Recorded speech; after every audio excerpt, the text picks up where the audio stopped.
하나님을 떠나서 우상 숭배하며 하나님의 말씀을 거역하던 이스라엘 백성들은 나라를 잃었습니다.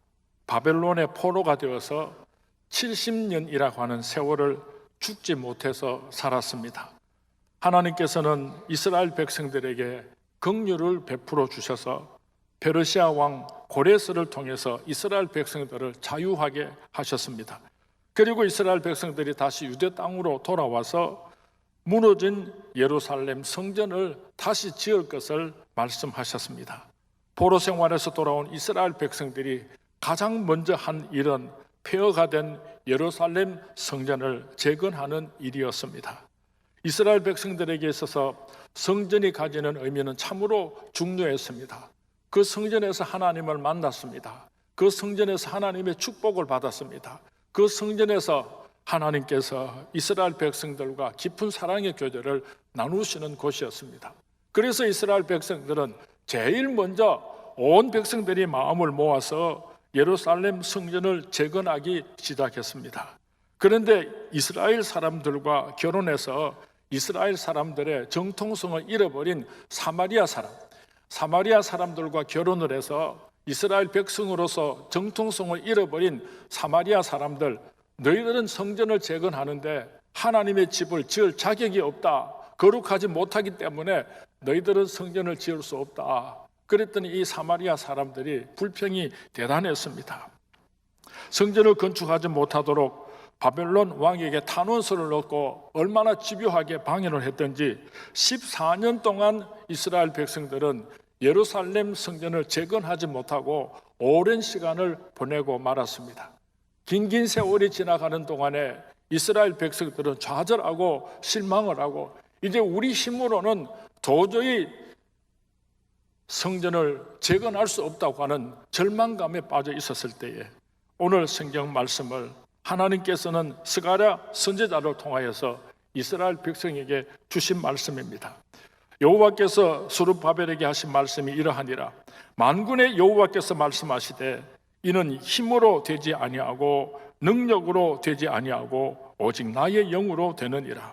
큰 산아 내가 무엇이냐? 내가 스룹바벨 앞에서 평지가 되리라. 이스라엘 백성들에게 너희들의 힘으로 너희들의 능력을 가지고는 결단코 하나님의 집을 새로 재건할 수가 없지만은 오직 성령의 능력으로 그 성전을 재건하게 될 것이다. 큰 산아, 하나님의 집을 새로 지으려고 하는데 방해하는 그 모든 것들이 무엇이냐? 그 모든 큰 산들이 평지가 될 것이다. 하나님께서 이스라엘 백성들에게 축복의 말씀을 주셨던 것입니다. 우리가 이 세상에 살아가는 동안에 우리 힘으로 할 수 없는 일이 있습니다. 우리의 능력으로 할 수 없는 일이 있습니다. 하나님 일을 하려고 할 때에 우리들의 힘으로는 도저히 감당할 수 없을 때에 하나님께서 주시는 성령의 능력으로 우리를 방해하는 그 모든 큰 산들을 평지로 만드시는 우리 소문의 모든 성도님들이 될 수 있기를 주님의 이름으로 축원을 드립니다. 사랑하는 성도님, 여러분들의 앞길을 가로막고 있는 큰 산은 무엇입니까? 힘으로도 안 되고 능으로도 안 되지만은 오직 성령의 능력으로 여러분들을 가로막고 있는 그 큰 산들이 평지가 되는 축복이 함께 하시기를 주님의 이름으로 축원을 드립니다. 성령의 도우심으로 실패와 좌절의 큰 산들이 무너지고 평지가 될 수 있기를 주님의 이름으로 축원을 드립니다. 성령의 도우심으로 여러분 몸속에 있는 불치의 병들이 산산조각 나고 무너져서 평지가 되는 축복의 주인공들이 될 수 있기를 주님의 이름으로 축원을 드립니다. 신약 말씀에 와서 구약 시대에 있었던 그 사건과 거의 동일한 사건을 소개하고 있습니다. 예수님께서 죽으시기 직전에 사랑하는 제자들에게 마지막으로 남기신 유언의 말씀이 있습니다. 마태복음 28장 19절 20절 말씀에 보면은 그러므로 너희는 가서 모든 민족을 제자로 삼아 아버지와 아들과 성령의 이름으로 세례를 베풀고 내가 너희에게 분부한 모든 것을 가르쳐 지키게 하라. 예수님께서 지상명령을 주셨지만은 예수님의 사랑하는 제자들은 아무런 힘이 없었습니다. 예수님께서 십자가에 못 박혀 죽으시고 예수 믿는 사람들을 잡아 죽이려고 혈안이 되어 있었을 때에 예수님의 제자들은 뿔뿔이 흩어져서 도망을 가고 버린 것을 우리는 잘 알고 있습니다. 어찌해야 할지를 몰랐습니다.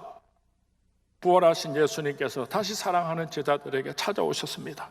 그리고 승천하시기 직전에 사랑하는 제자들에게 마지막으로 주신 축복의 말씀이 있습니다.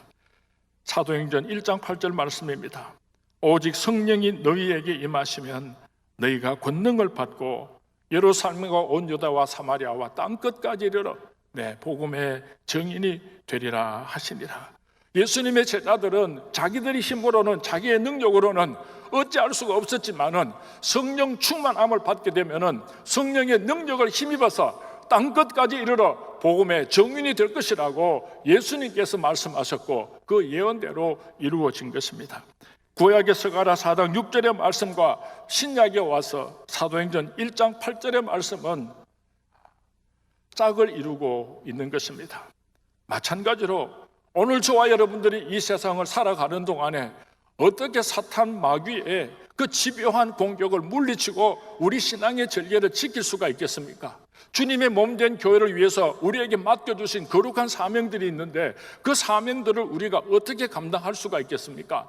땅끝까지 이르러 복음에 증인되어 달라고 주님께서 부탁하셨는데 어떻게 우리가 전도하고 선교하는 사명을 감당할 수가 있겠습니까? 성령 이외에는 아무런 방법이 없는 것입니다. 우리가 성령 충만하게 될 때에 성령의 능력을 힘입어서 하나님께서 우리에게 부탁하신 이 시대적인 거룩한 사명을 감당할 수가 있는 것입니다. 제 친구 가운데 초등학교 친구인데요, 김영세라고 하는 친구가 있었습니다. 하는 짓이 꼭 계집애와 같았어요. 말하는 것도 계집아이처럼 말을 하고 행동하는 것도 계집아이처럼 그렇게 행동을 하고 계집아이들하고 줄넘기하고 그렇게 놀기를 좋아하는 친구였습니다.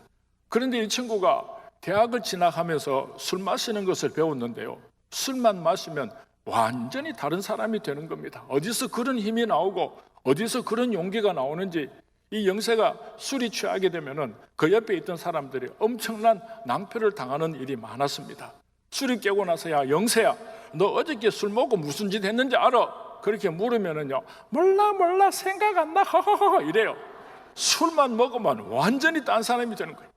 아마 여러분 가족 중에도 여러분 동네도 그런 사람이 있을 것입니다. 보통 때는 말도 못하고 착하고 순덕인데 웃자다가 술 한 잔만 마시면은 막 그렇게 난폭하고 무서워지고 사나워지고, 술이 그렇게 사람을 바꾸는 것입니다. 술도 무서운 힘을 가지고 있습니다. 우리가 가끔 명절 때 TV를 보면은 귀신 들린 소녀가 칼춤을 추는 장면을 보신 적이 있을 것입니다. 보통 사람이 칼 위에 올라와서 춤을 추면은 큰일이 나죠. 그런데 귀신 걸린 이 소녀는요, 귀신의 힘을 빌려가지고 칼 위에 올라가서 칼춤을 넘실 추는 것입니다. 귀신에게도 이런 정도의 힘은 있습니다. 예수 믿는 사람이 성령에 취하지 아니하고 자기 힘으로 자기 의지를 가지고 자기가 노력해서 주님 뜻대로 살겠습니다, 주신 사명 감당하겠습니다, 마음은 원이로되 육신이 약하도다. 참 어렵습니다. 아무리 몸부림을 쳐도 주님 뜻대로 살 수가 없습니다.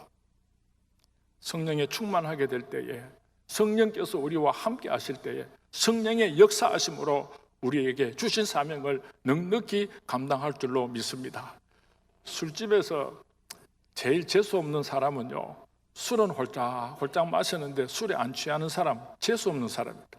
비싼 안주는 살짝 잘 먹으면서 술은 안 취하는 사람, 이 술집에서요 재수 없는 사람입니다. 주님의 몸된 교회 안에서 하나님께서 보실 때 재수 없는 사람이 있는데 어떤 사람이 있는가 하면은 열심히 교회는 나옵니다. 11조도 합니다. 직분도 가졌습니다. 그런데 성령에는 취하지 않고 지정신 가지고 말똥말똥 신앙생활 하는 사람, 하나님께서 보시면 어메나 미치고 환장하겠다 이러신다고. 우리 서문의 성도님들은 성령에 충만하셔서 하나님께서 주시는 능력을 힘입어서 주신 사명을 잘 감당하시기를 주님의 이름으로 축원을 드립니다. 주님의 이름으로 축원을 드립니다. 목사에게 가장 무서운 저주가 있습니다. 그것이 무엇인가 하면은 너 성령 받지 말고 목회해라. 이건 무서운 저주입니다.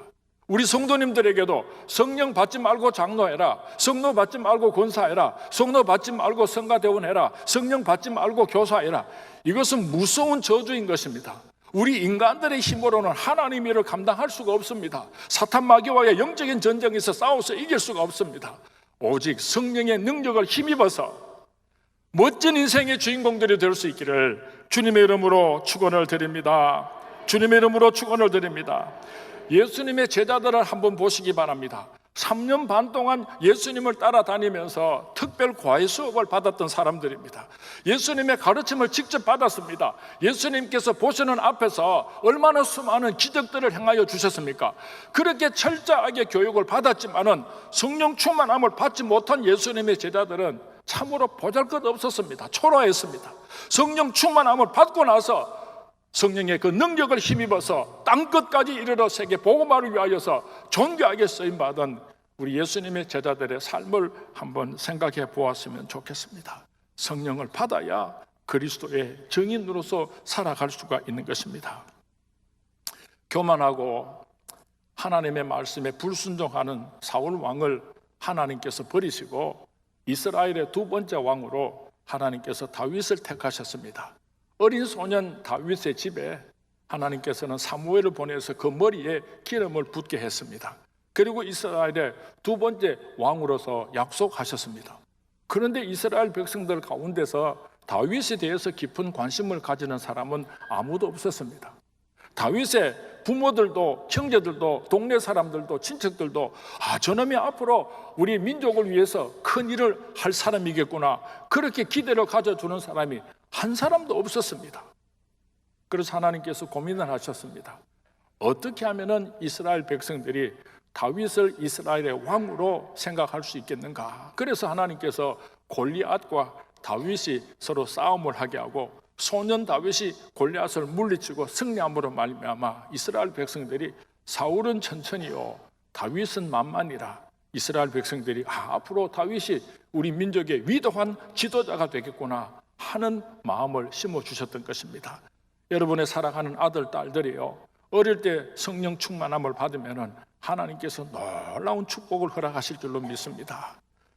이번 여름 성경학교 할 때, 또 중고등부 청년대학부 수련회 할 때 여러분의 자녀들을 다 보내어서 그들이 성령 충만함을 받고 돌아와서 이 시대에 다윗처럼 쓰임받을 수 있도록 그런 부모로서의 사명을 감당해 주시기를 주님의 이름으로 부탁을 드립니다. 뿐만 아니라 나이가 많이 드신 어르신들도 이번 여름 수련회를 통하여서 성령 충만함을 받고 돌아오셔서 남은 생애를 하나님의 영광을 위해서 귀하게 쓰임받을 수 있게 되기를 주님의 이름으로 축원을 드립니다. 구약시대에 머리에 기름을 부어서 하나님께서 축복하셨던 사람이 세 사람밖에 없었습니다. 왕이 있었습니다. 제사장이 있었습니다. 선지자가 있었습니다. 오늘 저와 여러분이 성령 충만함을 받게 되면 하나님께서 왕권을 회복시켜 주실 줄로 믿습니다. 선지자의 권세를 회복시켜 주실 줄로 믿습니다. 제사장의 권세도 회복시켜 주실 줄로 믿습니다. 왕권이라고 하는 것은요, 말할 수 없는 말에 권세를 주시는 것입니다. 임금님의 권세를 주시는 것입니다. 제사장의 권세라고 하는 것은 하나님 앞에 나아가서 하나님을 만나고 하나님께 제사 드릴 수 있는 특별한 그런 권세를 의미하는 것입니다. 선지자의 권세라고 하는 것은 이스라엘 백성들을 예언적으로 인도할 수 있는, 미래를 내다볼 수 있는 예지 지혜를 주시는 은사를 의미하는 것입니다. 우리 성문의 모든 성도님들이 성령 충만함을 받아서 왕권을 회복할 수 있게 되기를 주님의 이름으로 축원을 드립니다. 선지자의 권세를 회복할 수 있게 되기를 주님의 이름으로 축원을 드립니다. 제사장의 권세를 회복할 수 있게 되기를 주님의 이름으로 축원을 드립니다. 사도 바울은 인사를 할 때에 예수를 믿지 않는 사람들에게는 주 예수를 믿어라, 그리하면 너와 내 집이 구원을 얻으리라, 그렇게 인사를 하고, 예수 믿는 사람들을 만날 때마다 너는 예수를 믿을 때에 성령의 세례를 받았느냐, 그렇게 질문을 하셨습니다. 여러분들은 예수를 믿고 성령의 세례를 받으셨습니까? 받으셨으면 아멘 하시기 바랍니다. 이게 참 고민이 됩니다. 10년, 20년 예수 믿었는데 자꾸 목사님이 성령 받았습니까? 자꾸 물으면은 내가 성령을 안 받았다고 말하면 창피하고, 받았다고 대답을 하려니까 확신이 없어요. 내가 언제 성령을 어떻게 받았는지를 잘 몰라가지고 참 곤란해하는 성도님들이 많은 것 같습니다. 제가 몇 가지 질문을 할 때 자기 자신에게 한번 물어보시고 스스로 대답할 수 있기를 바랍니다. 하나님의 선포되는 말씀을 받을 때에 가슴이 막 뜨거워지고 눈물이 막 흐르고 회개가 터지고 내가 이렇게 살겠습니다 하고 어금니를 꽉 깨무는 사람은요, 이미 성령 충만함을 받은 사람입니다. 하나님께 감사와 영광을 올려드릴 수 있게 되기를 바랍니다. 성령께서 내 마음속에서 역사하지 아니하시면은 하나님의 말씀을 받을 때 그런 회개하는 역사가 나타날 수가 없습니다. 여러분들이 찬송을 부를 때 기쁨이 있습니다. 감격이 있습니다. 막 힘이 솟아납니다. 어떨 때는 눈물이 막 펑펑펑펑 쏟아지면서 말할 수 없는 위로와 평안이 있을 때는요, 여러분은 성령 충만함을 받은 줄 알고 하나님께 감사와 영광을 올려드리시기 바랍니다. 성령을 받지 않은 사람은요, 찬송을 부르다가 울지 않습니다. 찬송을 부르고 위로를 받을 수가 없습니다. 성령께서 내 마음속에서 역사하시니까 그런 축복이 임한 줄로 믿으시기 바랍니다. 힘들고 어려운 일이 있을 때에 하나님 앞에 나와서 펑펑 울면서 하나님 나 살려주세요, 하나님 나 살려주세요 엉엉 울면서 기도할 수 있는 사람은 이미 성령을 받은 사람인 줄 알고 하나님 앞에 감사하시기 바랍니다. 성령을 받지 않은 사람은 아무리 위험하고 바빠도요, 하나님을 아버지라고 부를 수도 없고 하나님께 울면서 매달릴 수도 없는 것입니다. 내 속에 성령께서 역사하시니까 하나님을 아버지로 부를 수 있고 하나님에게 나의 도움을 요청할 수가 있는 것입니다. 여러분들이 하나님의 말씀을 받을 때 가슴이 뜨겁습니다. 찬송을 부를 때 눈물이 흐르고 감격과 기쁨이 있습니다. 힘들고 어려울 때 하나님을 찾아와서 눈물로 기도하는 사람은 이미 성령 충만함을 받은 줄로 믿으시고 하나님께 감사와 영광을 올려드리시기를 주님의 이름으로 축원을 드립니다. 주님의 이름으로 축원을 드립니다. 바람이 불어오는데 내 눈에 보이지는 않습니다. 그런데 저 나무가 이렇게 흔들리는 것을 보면 나뭇잎이 지금 바람이 불고 있구나 하는 것을 알 수 있는 것처럼 내가 언제 어느 때 성령을 받았는지는 잘 모르지만은 내 마음속에서 그런 감격과 기쁨이 솟아나는 사람은 이미 성령 충만함을 받은 줄로 알고 그 성령을 꼭 붙잡고 살아갈 수 있게 되기를 주님의 이름으로 축원을 드립니다. 주님의 이름으로 축원을 드립니다. 성령 받아라, 성령 받아라 그렇게 말씀을 하시니까 성령을 우리가 받고 또 받고 또 받고 자꾸만 성령을 받는 것이 아니라 우리가 성령 충만함을 받는 사건은 일평생을 통해서 한 번밖에 없는 사건입니다. 단회적인 사건입니다. 그런데 그 성령이 자꾸만 소멸되기 때문에 그 성령을 충전시키면서 우리가 소멸된 성령을 다시 충전시키고 또 그 성령이 소멸되면 다시 그 성령을 충전시키면서 그렇게 주신 사명을 감당하면서 살아가야 하는 것입니다. 우리가 자동차를 몰다가 기름이 떨어지면 어디로 갑니까? 식당으로 가는 사람이 있습니까? 주유소에 가죠. 주유소에 가서 기름을 잔뜩 넣고 또 차를 몰고 가다가 기름이 떨어지면 어디로 갑니까? 주유소에 가서 기름을 넣고 그렇게 자동차를 운전하고 다니는 것처럼 우리가 성령 충만함은 받았지만은 세상에 나가서 사탄 마귀와 싸우고 하나님의 말씀대로 뜻대로 주신 사명을 감당하면서 살아가려고 하니까 영적인 전쟁 속에서 우리 성령이 자꾸만 소멸되는 거예요. 그럴 때마다 주님 전에 올라와서 예배를 드립니다. 찬송을 부릅니다. 기도합니다. 말씀을 듣습니다. 그 가운데서 성령 충만함을 받아서 이 교회에 우리가 올라오는 목적은요, 예배 드리는 가장 큰 목적은 무엇인가 하면은 사람 만나러 오는 거 아니에요. 교제하러 오는 거 아니에요. 어떤 사람은 죽으라고 봉사하러 오는 사람이 있어요. 하루 종일 봉사만 하다가 집에 돌아가는 사람, 그것도 아니에요. 성령 충만함을 받는 것이 예배의 목적인 줄로 믿으시기 바랍니다. 여러분들이 성전에 올라와서 예배를 드리고 성령 충만함을 받지 못했다면 오늘 그 예배는 실패한 것입니다. 찬양을 통해서, 기도를 통해서, 말씀을 통해서, 모든 예배 순서를 통해서 성령님께서 부어주시는 성령의 충만함을 받으시는 우리 선문의 모든 성도님들이 될 수 있기를 주님의 이름으로 축원을 드립니다. 거룩하신 성령이여 우리에게 임하소서. 성령에 불러오셔서 세상 헛된 마음 태우소서. 손들고 주를 바랄 때 성령이여 성령이여 성령이여 성령이여 성령이여 성령이여 임하소서.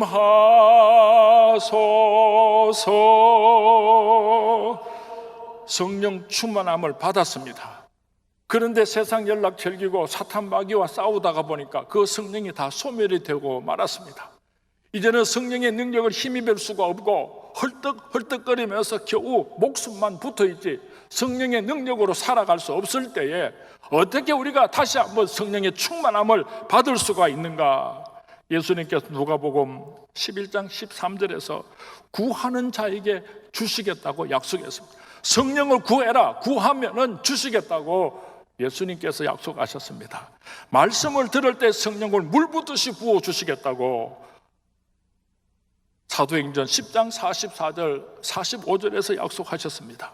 사도 베드로가 말씀을 전가할 때에 수많은 성도님들에게 성령 충만함이 임했습니다. 오늘도 우리 스문교회 성도님들이 선포되는 하나님의 말씀을 받다가 이 자리에서 여러분 심령에 성령 충만함 역사가 이루어질 수 있게 되기를 주님의 이름으로 축원을 드립니다.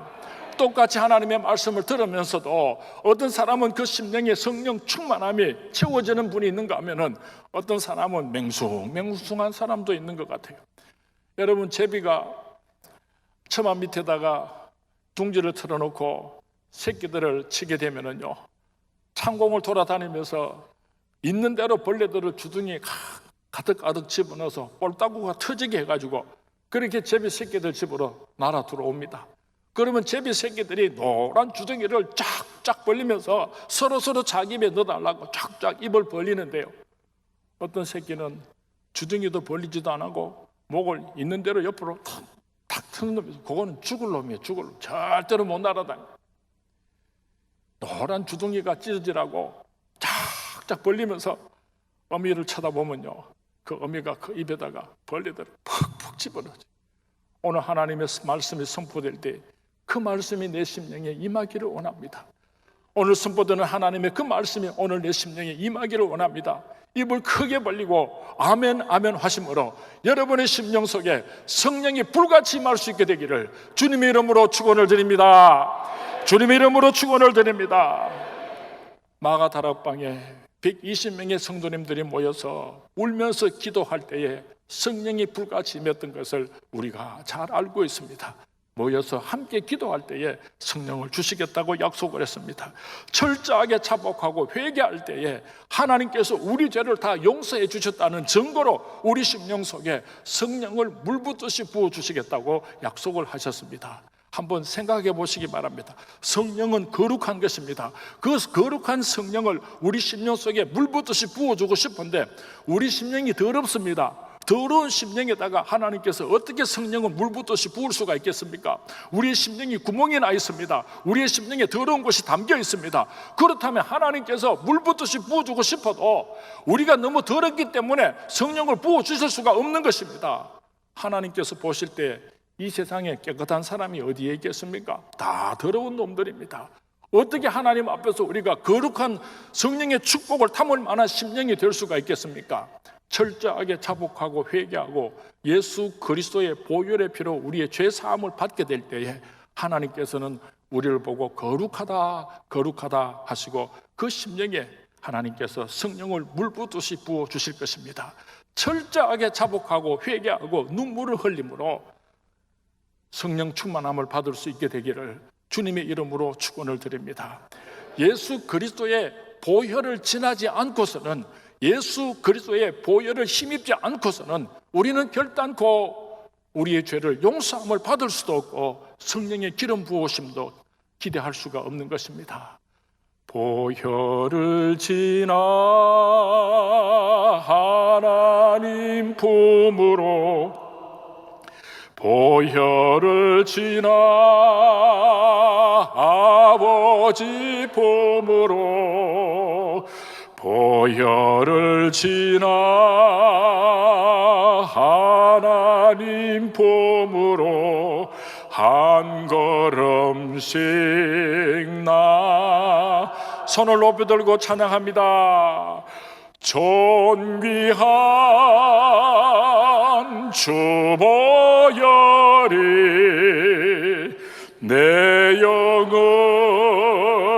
새롭게 하시네. 존귀한 주 보혈이 내 영을 새롭게 하네. 예수님 앞에서 나의 지은 진홍같이 붉은 죄들을 자복하고 회개하고 예수 그리스도의 보혈을 지남으로 성령의 기름 부으심을 받으시는 우리 서문의 모든 성도님들이 되시기를 주님의 이름으로 축원을 드립니다. 우리가 성령 충만함을 받게 되면은 하나님께서 주신 사명을 감당하기 위해서 하나님께서는 권능을 선물로 주시겠다고 약속을 하셨습니다. 오직 성령이 너희에게 임하시면 너희가 권능을 받고 하나님께서 권능을 우리에게 주시겠다고 약속을 했습니다.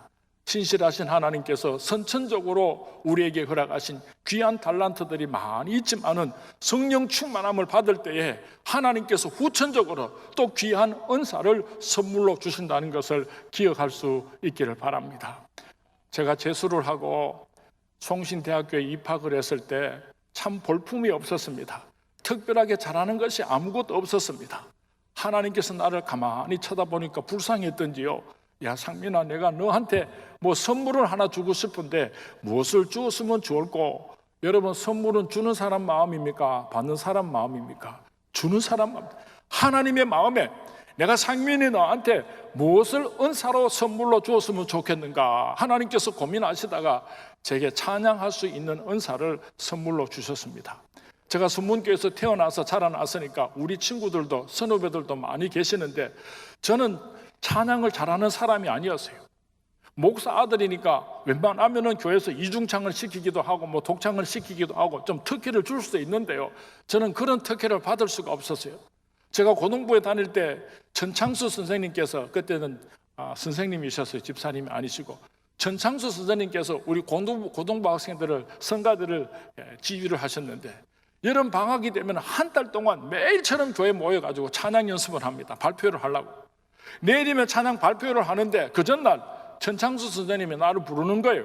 야 상민아, 예, 너는 말이야 열심히 연습을 한 것까지는 좋은데 박자도 틀리고 음정도 틀리고 가사도 틀리고 목소리는 크고 그래서 합창이 되지를 않아.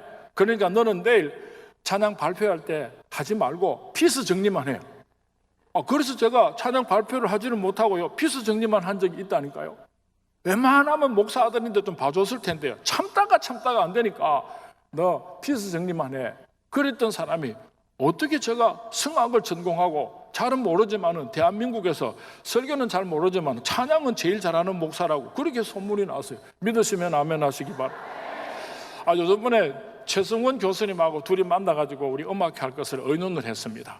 타이틀을 어떻게 하면 좋겠는가. 그래서 서로 이야기를 하다가 나는 정말 하나님의 은혜로 성악을 하고 오늘 이렇게 목사가 됐는데 나의 지난 모든 일생은 하나님의 은혜라고밖에 설명할 수가 없다. 그랬더니 그 최승원 교수님이 나도 4살 때 소아마비로 인해 가지고 모든 몸을 다 쓰지 못하고 완전한 폐인이 되었는데 하나님께서 축복하셔서 기적적으로 세계적인 성악가가 되었으니까 나도 내 일생을 하나님의 은혜라고밖에 말할 수가 없습니다. 그래서 그 타이틀을 은혜로다라고 하는 타이틀을 가지고 두 사람이 간증하면서 그렇게 찬양 집회를 가지게 되었습니다. 언제라고요? 오는 금요일 날 몇 시라고요? 그날 죽어도 못 나오는 사람 한번 손들어 보시기 바랍니다. 레파토리를 그날 찬양하는 모든 곡들을 찬송가에서 다 은혜스러운 찬송가들만 골라서 그렇게 찬양을 하기 때문에 모르는 노래가 하나도 없습니다. 누구든지 오시면 은혜 받을 수 있고, 또 일반적인 음악회 오면은 앞에서 노래하는 사람이나 연주하는 사람들은 연주하고 관객들은 앉아서 듣기만 하는데 이번에는 관객이 따로 없습니다. 저도 물론 독창도 하고 중창도 하지만은 그날 여러분들이 참석하시면 합창을 많이 부르게 됩니다. 같이 찬송을 부르고 같이 은혜를 받는 그런 귀한 시간을 가지려고 하니까 혼자만 오지 마시고, 특별히 이번에는 장애인들을 섬기기 위해서 자선 음악회를 하기 때문에 여러분 주위에 장애인들도 많이 모시고 오면 좋겠고, 여러분 가족 중에 예수 믿지 않는 사람들, 실족한 사람들, 또 여러분들이 전도하기를 원하는 사람들을 강권해서 함께 와서 그날 밤에 은혜를 나누는 귀한 찬양의 밤이 될 수 있기를 주님의 이름으로 부탁을 드립니다. 이 이상민 목사가 얼마나 부족합니까? 그런데 하나님께서 성령을 물붓듯이 부어주실 때 주신 은사가 있어가지고 제가 찬양을 하면서 이번에 제가 자랑 오늘 좀 하겠습니다. 용서하시기 바랍니다. 제가 그동안에 SNS에 가끔 글을 써서 올렸는데요, 많은 사람들이 그 글이 너무 좋다고 시집을 만들었으면 좋겠다고 그렇게 말씀하는 분들이 있어가지고 제가 용기를 내가지고 시집도 만들었습니다. 잔치집이라고 하는 제목으로 7월 15일 날 저녁에 발표를 하고 그 시집도 여러분들이 나누어 가질 수 있도록 그렇게 준비를 하고 있습니다. 하나님께서 이와 같이 하나님의 일을 시키기 위해서는 필요할 때에 은사를 선물로 주시는 하나님이심을 믿으시기 바랍니다. 그 은사를 선물로 받으셔서 멋지게 하나님의 나라와 그 의를 위해서 쓰임받을 수 있게 되기를 주님의 이름으로 축원을 드립니다. 주님의 이름으로 축원을 드립니다. 고린도 교회가 성령 충만함을 받았습니다. 그래서 하나님께서 고린도 교회에 은사를 선물로 부어주셨습니다. 그런데 고린도 교회가 다툼이 일어났습니다. 이상하죠? 성령 충만함을 받았습니다. 하나님께서 은사를 선물로 부어주셨습니다. 그런데 그 고린도 교회가 서로 다툼이 일어났습니다. 왜 다툼이 일어났는가 하면은 내가 받은 은사가 더 좋은 은사다. 아니다. 내가 받은 은사가 더 큰 은사다. 자기들이 받은 은사를 자랑하고 자기들이 받은 은사를 더 크다고 주장을 하다가 고린도 교회 교인들 사이에 다툼이 일어난 것입니다. 이 소문을 들은 사도 바울이 얼마나 놀랐겠습니까? 그래서 급하게 고린도 교회에 편지를 써서 보냅니다. 그 편지가 고린도전서 12장에 기록이 되어 있습니다. 고린도전서 12장 12절 말씀에 보면은 몸은 하나인데 많은 지체가 있고 몸의 지체가 많으나 한 몸임과 같이 그리스도도 그러하니라. 쭉 내려갔어요. 이번 주간에 집에 가셔서 한번 고린도전서 12장을 다 읽어보셨으면 좋겠습니다. 27절 말씀입니다. 너희는 그리스도의 몸이요 지체의 각 부분이라. 하나님이 교회 중에 몇을 세우셨으니 첫째는 사도요, 둘째는 선지자요, 셋째는 교사요, 그 다음은 능력을 행하는 자요, 그 다음은 병 고치는 은사와 서로 돕는 것과 다스리는 것과 각종 방언을 말하는 것이라. 다 사도겠느냐, 다 선지자겠느냐, 다 교사겠느냐, 다 능력을 행하는 자이겠느냐, 다 병 고치는 은사를 가진 자이겠느냐, 다 방언을 말하는 자이겠느냐, 다 통역하는 자이겠느냐. 너희는 더욱 큰 은사를 사모하라. 내가 또한 가장 좋은 길을 너희에게 보이리라. 초대교회 성도님들이 서로 자기가 받은 은사를 서로 자랑하니까 머리가 손도로 필요 없다고 말하고 팔이 다리 보고 필요 없다고 말하고 다 귀하고 귀한 것이다. 주님의 몸된 교회 필요 없는 것이 아무것도 없다. 서로 사랑하고 서로 존귀 여기고 서로 섬겨야 한다고 그렇게 간곡하게 고린도 교회를 향해서 부탁을 하고 있는 것입니다. 우리 선문교회 안에 많은 성도님들이 있습니다. 성령 충만함을 받은 우리 선문교회 하나님께서 전부 다 장로님의 은사를 주시면은요, 누가 권사님하고 누가 집사님하고 누가 교사하고 누가 성가대원하고 누가 밥하고 누가 청소하겠습니까? 성가대원도 필요하고 집사님도 필요하고 뭐 청소하는 사람도 필요하고 또 교사도 필요하고 다 필요하니까 하나님께서 제각기 다른 은사를 주셨는데 목사가 내가 제일 큰 은사를 가졌다, 장로님이 내가 제일 큰 은사를 가졌다 그러면서 다른 은사를 없이 여긴다면은 주님의 몸된 교회를 어지럽히는 잘못을 저지르게 되는 것입니다. 목공소에서 연장들끼리 싸움이 일어났습니다. 왜냐하면 그 연장소에서 그 목공소에서 서로 자기가 대장을 하려고 망치가 나와서 일장 연설을 했습니다. 여러분, 나는 힘이 있습니다. 이 힘을 가지고 여러분들을 두들겨 부수고 다스리도록 하겠습니다. 내가 대장하겠습니다. 일장 연설을 하고 들어갔습니다. 그러니까 톱이 나와가지고 웃기는 소리 하지 마십시오. 나는 무엇이든지 자르는 그런 은사가 있는 사람입니다. 우리 목공소 안에서 나쁜 놈들은 다 잘라내버리고 내가 여러분들을 통치하도록 하겠습니다. 어쩌고 저쩌고 막 일장 연설을 했습니다. 그러니까 그 다음에는 대표가 올라가서 한마디 하고 하여튼 목공소에 있는 연장들이 서로 올라가가지고 자기 은사를 이야기하고 자기가 이 목공소의 대표가 되겠다고 난리 법석이 벌어진 겁니다. 예수님께서 목공소 문을 열고 들어오시니까 누가 예수님 앞에서 찍소리 하겠습니까? 조용히 해줬어요. 예수님께서 망치도 사용하시고 대표도 사용하시고 집게도 사용하시고 톱도 사용하시고 페이퍼도 사용하시고 그 모든 연장들을 사용하셔가지고 예배당에 이쁜 강례상을 만드셨습니다. 그때 모든 연장들이 우리 하나하나는 쓸모없지만은 예수님 손에 붙잡히니까 귀하게 쓰임받았다 그자 하면서 하나님께 영광을 올려드렸답니다. 우리 서문교회 모든 성도님들은 제각기 다른 은사를 하나님께서 선물로 주셨습니다. 그 모든 은사를 가지고 하나님의 나라와 그 영광을 위해서 함께 쓰임받을 수 있게 되기를 주님의 이름으로 축원을 드립니다. 주님의 이름으로 축원을 드립니다. 왜 우리가 성령 충만함을 받아야만 하는가?